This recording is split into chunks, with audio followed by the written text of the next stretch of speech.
Good morning, everyone. And actually, it is a morning. It is 6:30 in the morning.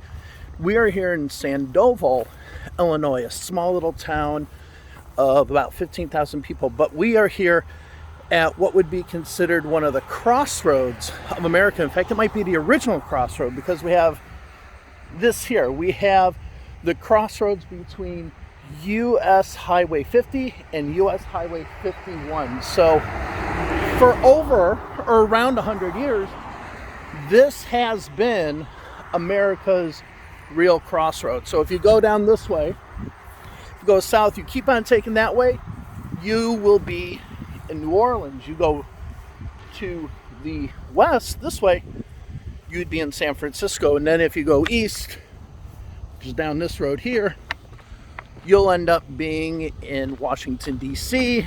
and in the coast of Maryland along the Atlantic Ocean. But today we're going north.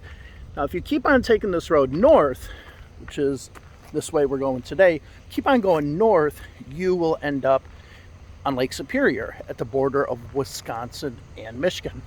We're not going that far today, but we are going to get in the car.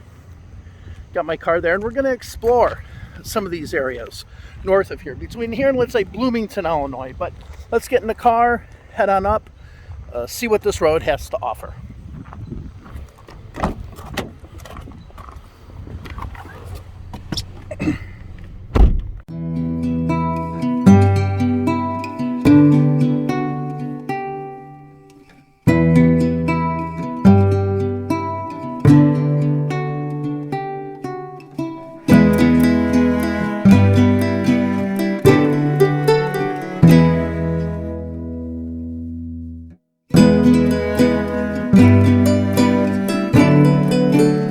All right, everyone, so we're actually at our first stop on this tour, up and down 51, and you can see here all of these oil drums and oil refineries. This is where the Keystone XL pipeline actually comes down. So you have a pipeline that goes all the way from Alberta, central Alberta, nearly toward Edmonton, and it comes through the United States.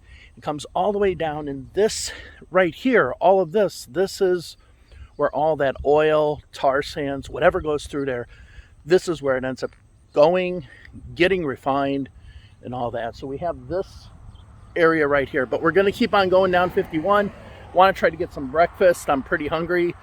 Some places probably don't open for another 15 minutes or so, but I wanted to show you this because it's this massive area, and it even goes down there about maybe another half mile or so, goes up this way a half mile or so. But this is where all of that oil and all those tar sands, this is where they end up. This is where they go, and then they eventually go into your cars, your machines, and all of that. So yep, let's go ahead and get in the car, keep going north, and see what else is on this road.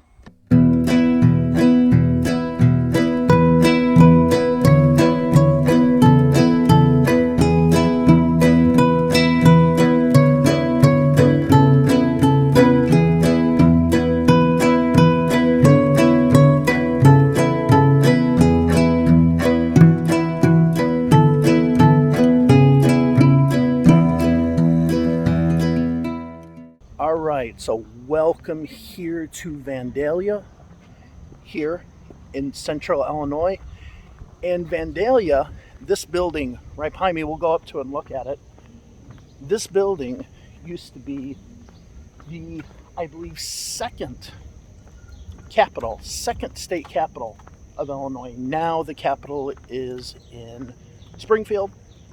This building here, this used to be the first. Now, it's not going to be open right now because it's Saturday morning at 7 a.m.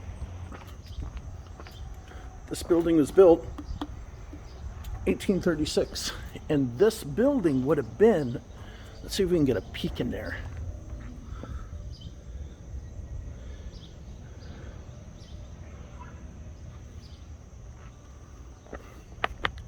This building would have been where Abraham Lincoln actually started his legislative career. According to the plaque back there, he spent 3 sessions of the Illinois State Legislature in this building, And so a lot of people don't realize that this is, you know, one of the three sites as far as actual standing Capitol buildings today. I think the first two Capitols in Illinois are old and have been torn down. The first one is in a place called Kaskaskia, which is an interesting little town. Maybe we'll hit it another day, but yeah, this is it. This is where Abraham Lincoln started his stuff. All right, let's go ahead and walk down, you know, Main Street, Vandalia. Take a look at what it has. So this town, for the most part, has basically probably not been changed since the 50s, except for the Duran Duran music in the background. So luckily this is my first video, so I don't have to worry about it being demonetized. This Witness Distillery, this was probably like an old Woolworths or something like that. The old local stores here. Oh, here we go. All right, so here we go. Here is a piece of the old town that would have been here. So we have the Liberty Theater. So this is where people would have gone in the 40s, 50s, and 60s to see the latest movies. You can see here they even have the old ticket booth. You'd get your tickets there. You have the canopy here that would, you know, tell you what video or what movies. Videos, what am I thinking of? It's not 1980. What movies were here? See, Liberty Theater. And here they'd have the posters, right? Here are the posters. You'd put the movie posters and say here, coming soon or now showing, and then you have the posters here. The old doors into the theater. Wonder what it's like in that theater. I wonder what it is. But yeah, this has been closed for a while. See up in there, it's pretty rather, definitely. There it is, the old Liberty Theater of Vandalia. And you can think of children coming down from under bicycles or whatever on a Friday or Saturday night and going there. You know, that place would have been bustling in a town like this. Hundreds of people there. Now it's just an old memory of what this place used to be. Here's the city hall here. Building looks like it was built in the 50s or something, so it's probably a newer building. This probably would have been the main intersection of town here, right here on 5th and Gatlin. So you see down there, you see the railroad tracks, which would have brought passengers from Indianapolis or maybe even Chicago to St. Louis and places beyond. Got some of these old buildings that still are around today. It's a beautiful little town, beautiful little town. And what's cool about these little towns that are not on Route 66 is they're a little bit more authentic. Route 66 has been turned into something like a tourist attraction, but here you still kind of get the old feeling. So like, look at this here. Look at the old Zenith sign here. This is stereo TV. So Zenith is an old, I don't even know if they exist anymore. They're an old television company. So this, back in the day, here, this, you know, back in the 60s, 70s, maybe 80s, this is where you'd buy your television. You know, there were no Walmarts, there were no big mega stores like there are right now, and you'd have to come to places like this to buy your television. And so these small towns that are on these other highways 50, 51, 40, things like that, you find a little bit more authentic buildings and whatnot. All right, so I was looking for a place that would be open for breakfast. Don't see anything, so let's get back in the car and head further north. But this is Vandalia. Nice little town. Nice little town, if I do say so, madame so. All right, let's go ahead and sit down before. This is Ricky and Anita Gottman. This is their chair. So Ricky and Anita, thank you for letting me sit down. Got the state capitol behind me.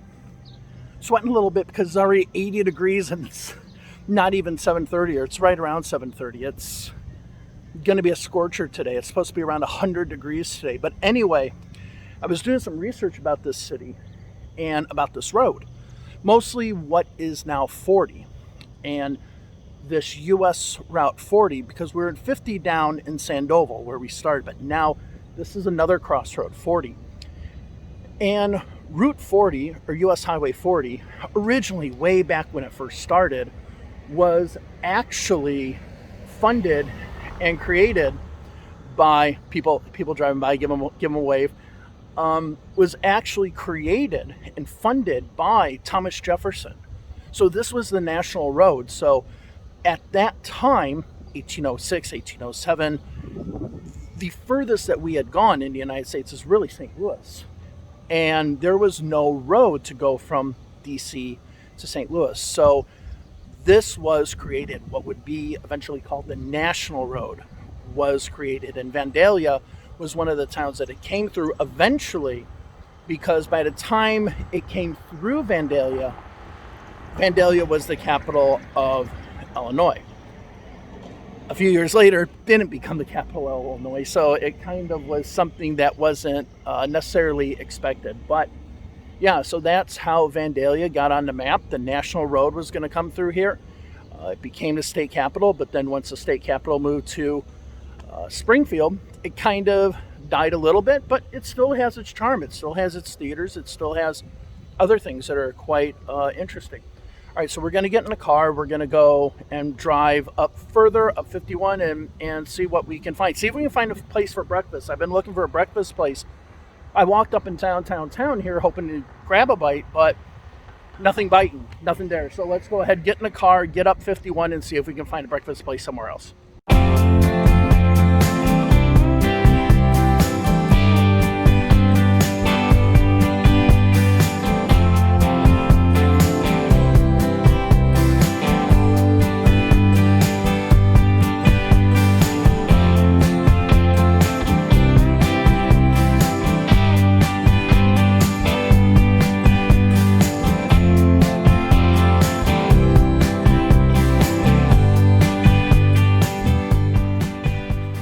So I actually stopped on the side of the road here because I wanted to show you something, because it's really interesting. You see this throughout these trips, and again, this is one of the reasons why I say don't take Route 66. Take one of these other highways, because you can kind of see things from the past. So we're going to walk up here and I want to show you something. There's the thing I passed earlier. So when we drive on this highway up here, we're driving on what the new highway is, what it eventually became. So that's the new highway. But this, what we have here, this is the original highway. This is what people would have come down many, many years ago. And I mean, when we're saying many years ago, we're talking about decades ago. So this would have been the road where you didn't have cars that were as wide as the cars and the trucks and everything that we have now. So when you drive along these other highways that are not like Route 66, you come across some things that are quite interesting. You can actually see parts of the old road. Now, one of the charms of Route 66 is that it is the old road and it doesn't have anything built on beyond that. But let's go ahead and look at this, which would be an old bridge from that time. So we just have a small creek down there, nothing big.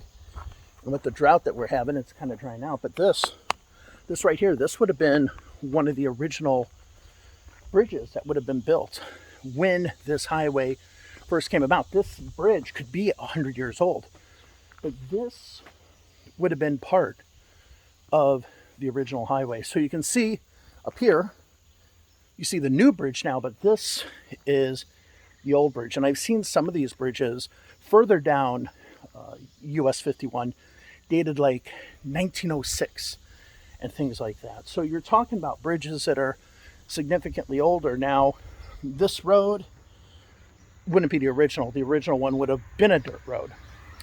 But this road could have been here could have been made in the 40s, been made in the 50s. But this then going up there, and then reconnecting to the main road. This is where people would have driven. So you can really see here just how narrow the road is. Not a big road at all, but that is an original bridge. I wanted to show you an original bridge because I was driving by and I was like, you can really get a sense of being on this road. Now, as I'm walking back to the car, let's talk about why I picked US 51 to talk about. Now, I'm going to be going through as many highways as possible, but this one's interesting, along with a lot of the north-south highways. So during the Great Migration, or the Second Great Migration, which were mostly African Americans coming from the south to the north, but also whites. My family, a fourth of my family, was from Mississippi, came up here. A lot of them came up based on the highway system. Whatever highway took them north, they went head one north. So Highway 51, as I mentioned, goes all the way down to New Orleans.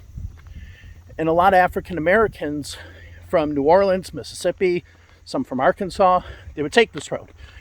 They'd take it all the way up to Chicago and settle there. My family did the same thing. In the 1940s, my family went from rural northeast Mississippi to Chicago and would have taken one of these roads to get there.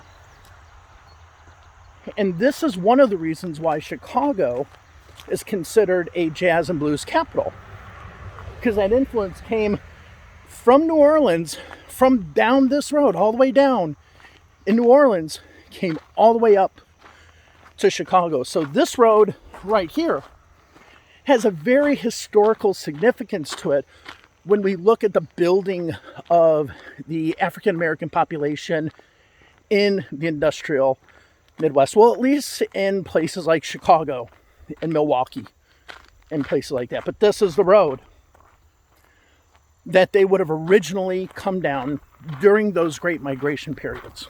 All right, now I'm still trying to find breakfast. Let's get back in the car and look for some chow.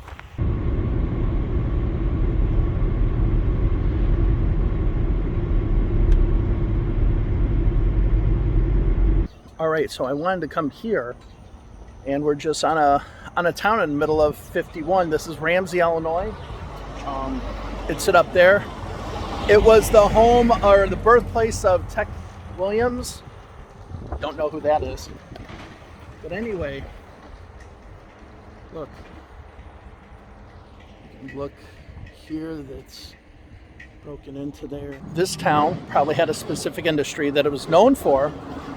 And once that industry left, it just died off.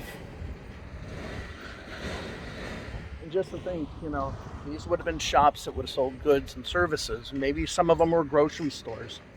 You still had the post office still right here, but for all intents and purposes, this is what rural America's like. It's just dying. And back when US 51 was one of the main roads before the interstate system, there would have been shops here selling things to passerbyers driving from Chicago to New Orleans. But not nowadays. Nowadays, totally shut down.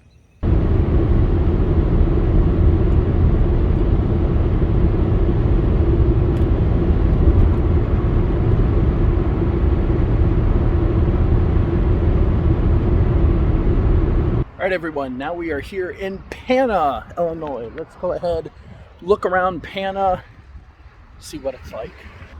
So when it comes to Pana, Pana actually kind of has a dark history.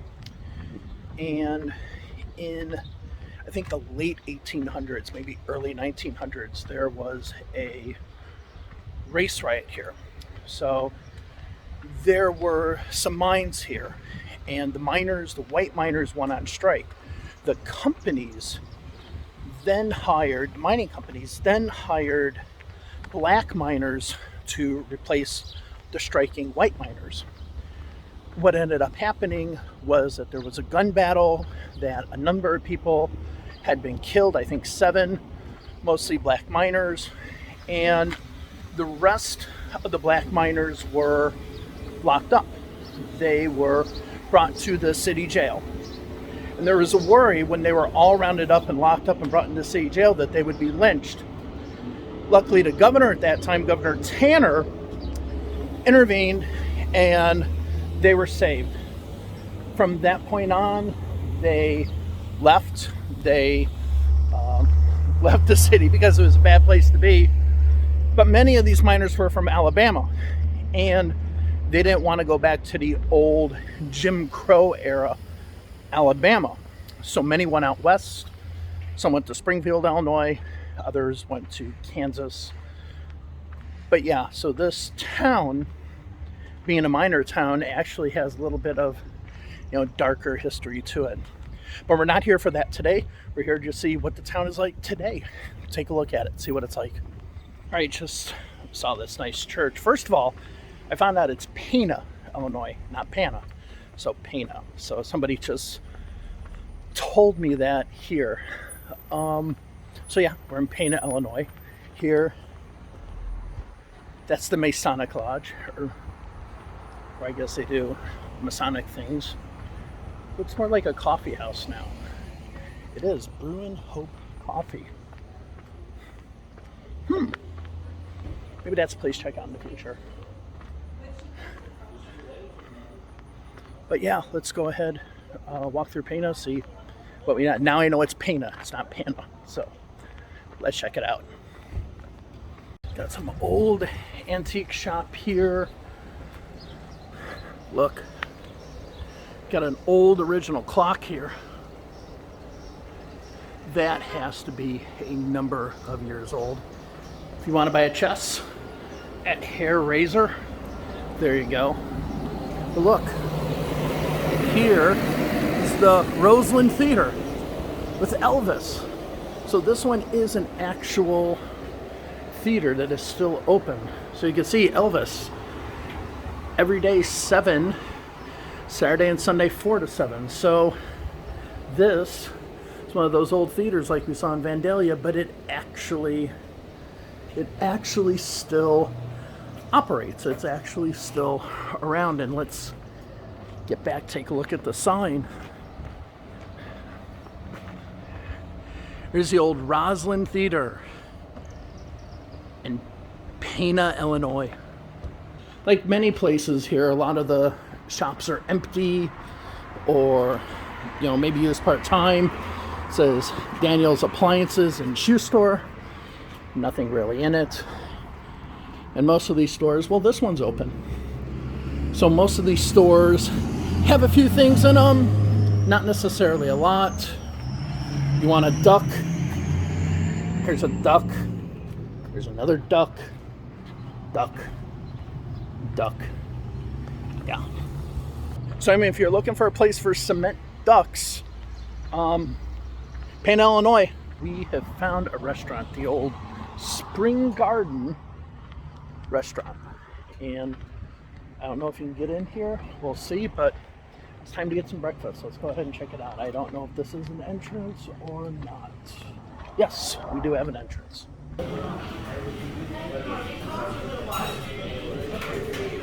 What you drinking? I'll take coffee. Water as well? Yeah. Okay. Thanks. Still need a minute? No, I'm good. Okay. Yeah, let me get the country fried steak. Eggs over medium. Okay. Hash browns, American fries, Hash browns, and pancake toast, biscuit and gravy. biscuit and gravy. Okie dokie. Cool. Gotcha. Awesome, thank you.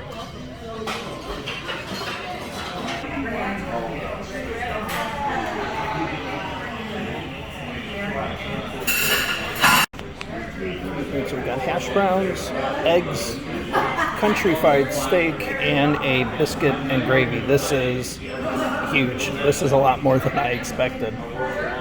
So that was a good old breakfast here in Pana, Illinois, here at the Spring Garden restaurant. So if you ever find yourself in Pana, Illinois, go ahead and visit the old Spring Garden restaurant. They have a great breakfast. Couldn't finish it all, it was huge, but a good breakfast. We're gonna keep on driving, head over to Decatur, Illinois, which is where we're going to finish our trip for today.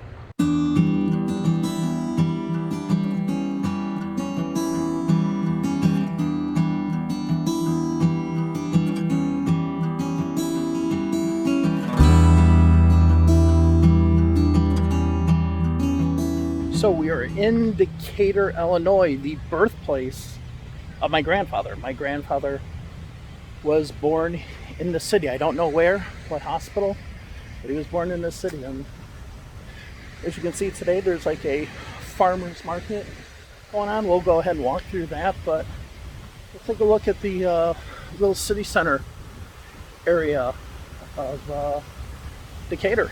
Check it out. Got this beautiful fountain. Look at how clean the water is. It's so unusual to find water that clean and that clear here, but a beautiful fountain here in Decatur.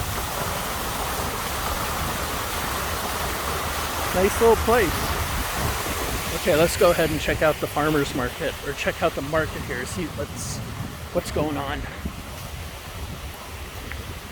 So you can see over there they got fresh produce and things like that. Got some plants here.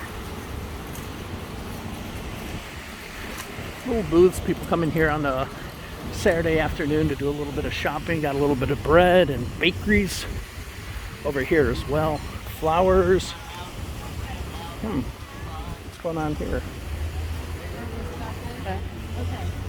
Ooh, baked goods.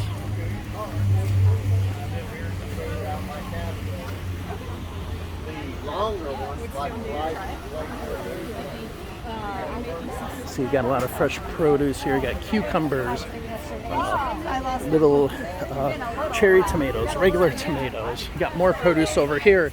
Got some more greens and all, some lettuce, some onions, and all that. So if you're in Decatur on a Saturday and you need your produce, there you go. You got cabbage, you got tomatoes, you got a lot. Tell you, I'm kind of liking Decatur, Illinois to start off. You got a little downtown section. Yeah, and this is the first time I've ever, oh actually there's, if you look way down there, it's an old streetcar like you would see in San Francisco. And even though my grandfather was born here, this is the first time I've ever been here, the first time I've ever really experienced it. So it's pretty interesting, pretty neat. Here we go down the strip. See an old sign here, old shoe sign. That sign's definitely been there since at least the 40s, and it's interesting. It's one of the few businesses you see by it.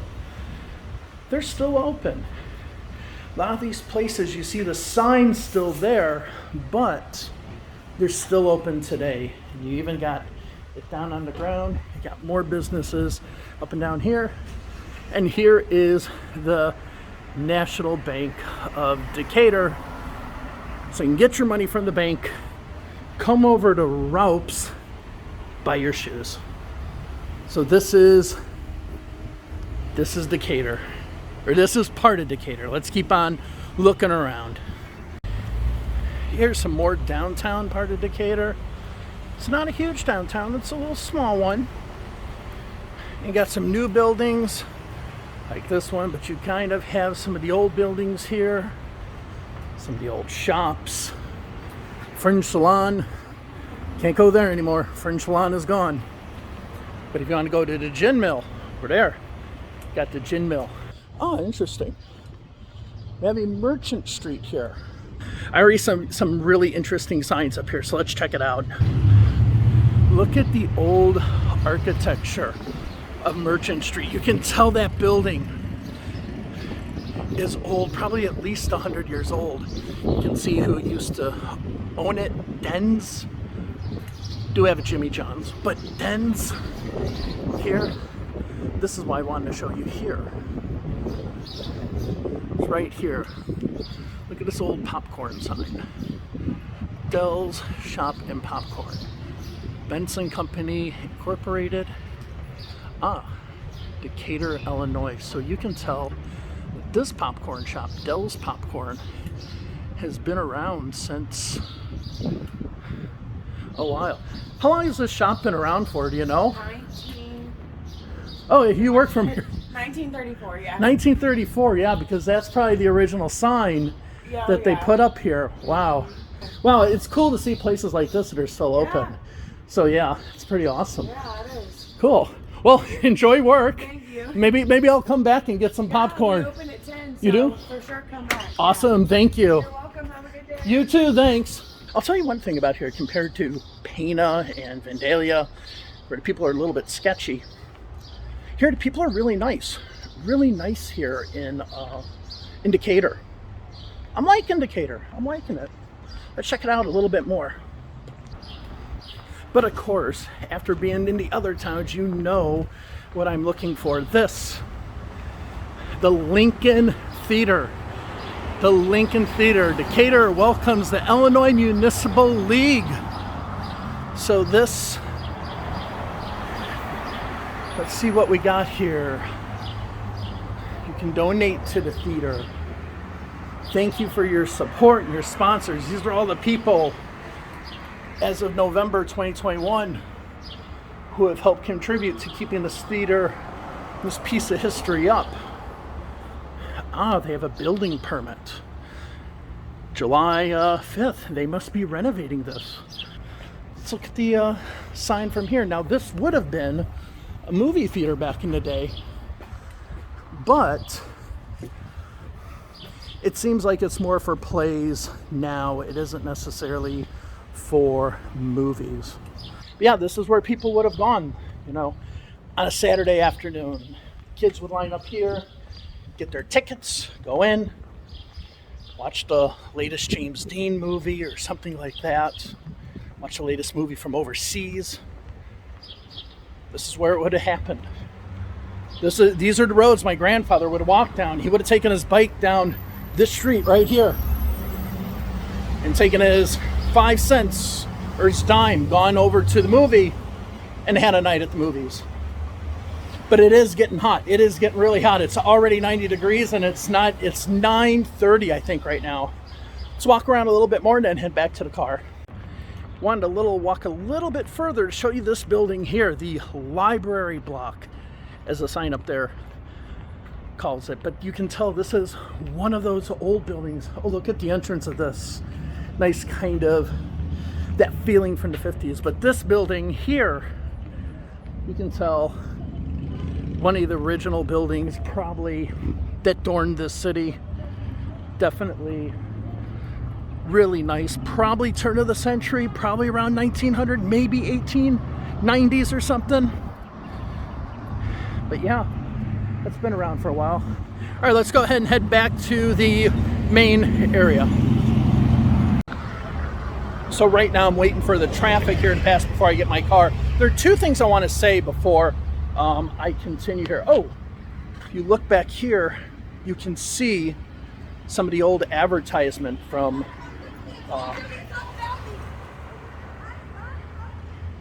what the hell? Anyway, so there was someone yelling at somebody else in a van that just went by. But two things. One, I find farming communities like Decatur much more hospitable than, let's say, a coal mining community or an industrial community. It's just these people are salt of the earth here. Been walking by, people saying hi, people being really nice. So Decatur, I'm going to check it out eventually in the future, but Decatur definitely, yeah, farming communities I think are a lot better to go see. Sorry, mining communities, I actually live in one.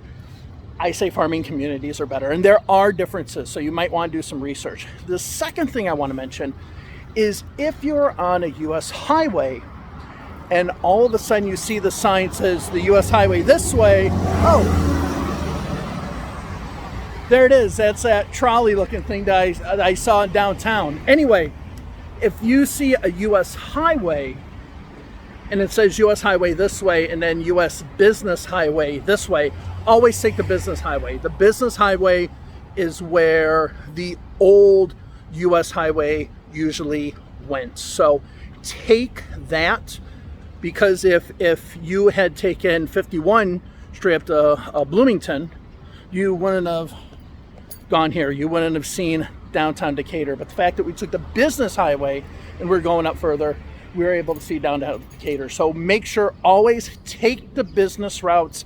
That will bring you to the city centers and the old places.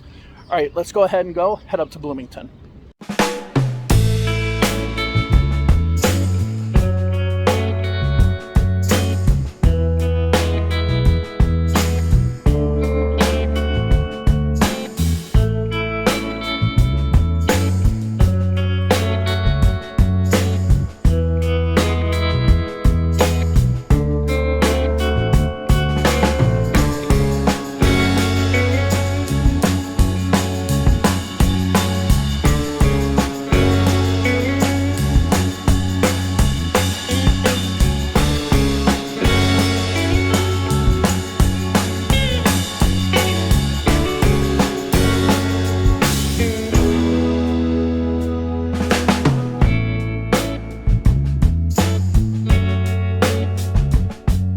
Welcome to Bloomington, Illinois. Beautiful Bloomington, Illinois. And with that, welcome to Route 66, right? But Route 66 is not today. That's not today's video. Today's video is Route 51 from down where we started at the crossroads to here, Bloomington.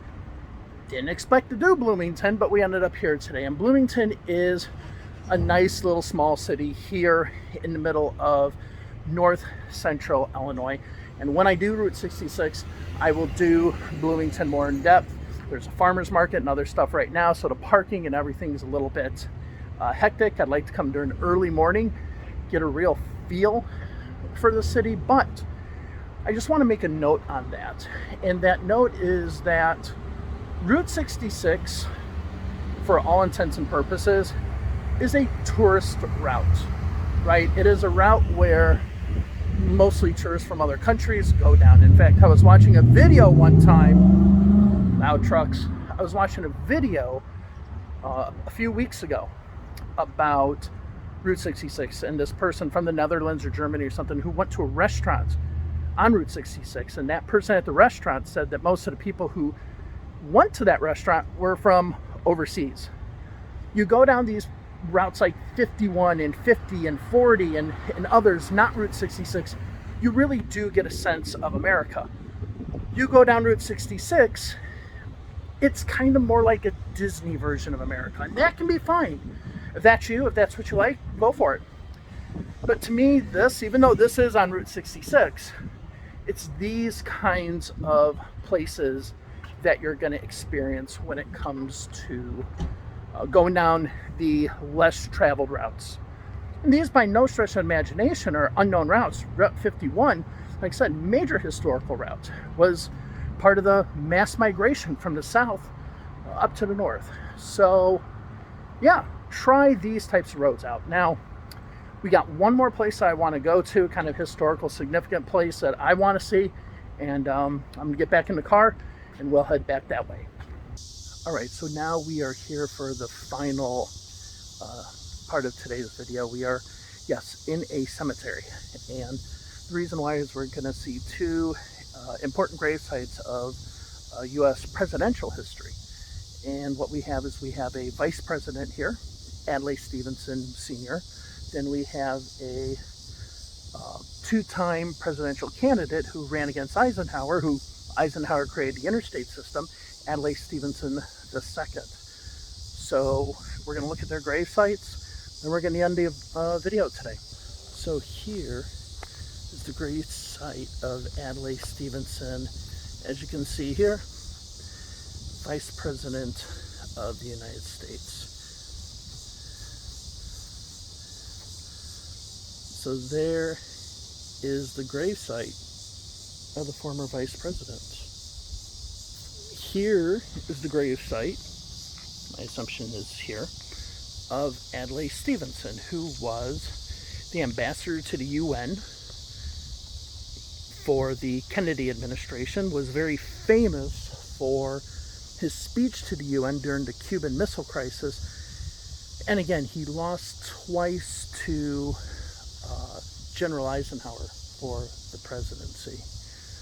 And so this is where Adlai Stevenson is buried. Now his son, Adlai Stevenson III, died recently, but I don't see anything here that looks like it would be anything new for Adlai Stevenson the third. We'll check it out, see if there is. But I want to thank you all very much for joining me. Next time, take an adventure somewhere. Today was US 51 and it's almost 95 degrees out and it's almost 11. It's amazing from where we started at the crossroads there to where we are now. I've actually seen quite a bit. So stay cool, stay relaxed, and I will see you next time. Have a wonderful day. Later.